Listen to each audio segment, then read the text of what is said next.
Армысыздар, қадірменді оқырман қауым. Ұлы композитор, ұстаз, қазақ КСР-ның халық әртісі, қазақ КСР мемлекеттік сыйлығының лауреаты, өнер қайраткері Латиф Хамидидің туылғанына 115 жыл толуына орай Латиф Хамиди және қазақ өнері тақырыбындағы ақпараттық сағатты назарларыңызға ұсынамын. Латиф Хамиди Ташкент ағарту институтын, бірінші Мәскеу музыкалық техникумының теориялық композиторлық факультетін, профессор Яворскийдің класы бойынша Мәскеу консерваториясы жанындағы татар опералық студиясын бітірген. Латиф Хамиди көптеген қорлық өңдеу, әндер, романстар, вальстар жазды. Солардың ішінде қазақ вальсі және бұлбұл композитордың атын танымал етті. Ол сондай-ақ патриоттық, тарихи тақырыптарға да музыка жазды.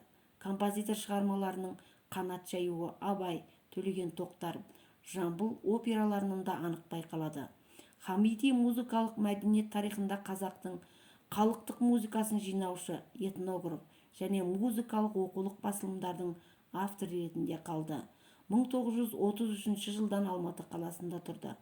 Қазақтың халық әндері мен күйлерін жинап, нотаға түсіруге атсалысты. Аспаптық музыка жанрында Латиф Хамиди фортепиано, халықтық аспаптар ансамблі, шекті квартетке арнап музыка жазды. Ол домбыраны асқан шебер аспаптар дәрежесіне көтерді. Ол үшін таңғажайып туындылар жасады.